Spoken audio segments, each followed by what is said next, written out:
souls, welcome to my channel. This is Elizabeth and I'm here to do the final part 4 of my series on the 4 loves. So today we're going to be talking about agape, divine compassion. And that's the most important one because we're supposed to be sharing agape love with everybody. It's my favorite, honestly. So let's see, where do we start with agape love? Let's start with the golden rule, okay? So the golden rule, do unto others as you would have them do unto you. I have a little map here. I went on to Wikipedia and I looked up the golden rule, and it talked about how the golden rule has been in different cultures and legal systems and religious systems and philosophical systems across the world throughout history. I mean, we've got this dating back to like 7th century BCE. So like it's been around for a long time.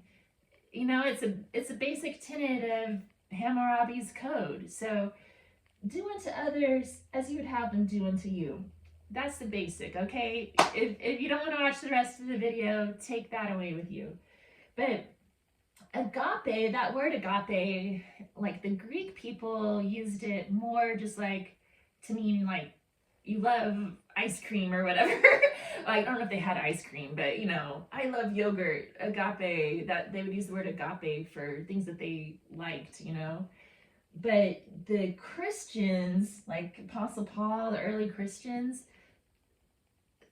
and well, Jesus, they're the ones who really developed the use of that word agape to mean divine compassion. So that's why I have a lot about Jesus and Apostle Paul on here, because they're really the ones who developed the use of that term. So one quote from Jesus that I think really embodies the idea of agape love is when he says, "You have heard that it was said, you shall love your neighbor. But I say to you, love your enemies, bless those who curse you, do good to those who persecute you, that you may be sons of your Father in heaven. For he makes the sun rise on the evil and on the good, and sends rain on the just and the unjust." And that's from Matthew 5:43 through 45. So that really embodies this idea of agape love. Not only should you love your neighbor, but you should love your enemies as well. Like take it that next step beyond that. So agape love goes beyond philia for that reason, because even though someone might be an awful person in our opinion, we still have agape love, that divine compassion for them.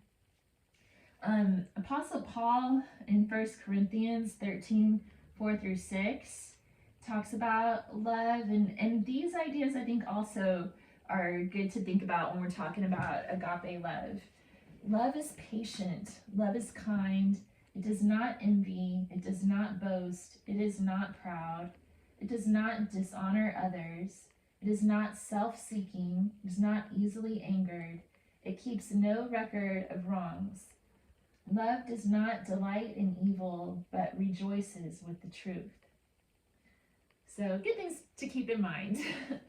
And then I also have some information here about Patanjali and the Buddha, because this idea of agape love, I think, can be expressed in yoga and also in the 4 immeasurables in Buddhism, which actually, the fourfold path to a clear mind in Patanjali's Yoga Sutras 1.33 actually is pretty much the same thing as the 4 immeasurables in Buddhism. And in The Elements of True Love by Thich Nhat Hanh, he talks about this.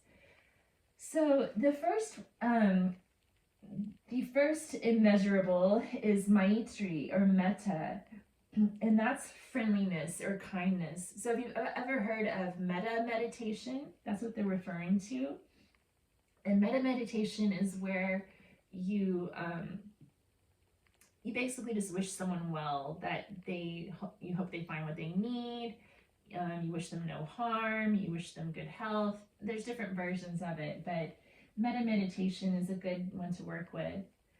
And then the second of the four immeasurables is karuna, and this is compassionate action. So that reminds me of another Bible verse, more words from Jesus, Matthew 25:31-46, where basically he says, welcome this, what does he say? Okay, let me try to paraphrase this. He says, when I was a stranger, you welcomed me in. When I was hungry, you fed me. When I was thirsty, you gave me drink. When I was naked, you clothed me. When I was sick and in prison, you visited me. And the people said, when did we do these things for you, Lord? And he said, when you did this for the least of these, you did so unto me. So that's the spirit of karuna, compassionate action, right? The third one is mudita, and that's where we delight in others' success. So I guess some people get like super jealous when they see someone else doing well at something and they feel like threatened by that. But mudita is where you appreciate people for their gifts and abilities. Like that's one of those things, like a good leader is able to express mudita by empowering their people to highlight the best of their abilities instead of feeling threatened and controlling about that, right? And then the fourth immeasurable is upeksha, and that's a really important one. At least I feel like maybe that's the one I'm working on the most. And upeksha could be described as forgiveness, but probably a better word is equanimity. So that's where we don't harbor resentment for the faults in others, because we also study our own faults. It's sort of that mirroring idea. Like if someone's bothering you, there's probably something about them that you're mirroring back. So you don't have to say that what they've done is okay, right? But it's good to let go of anger, let go of resentment, and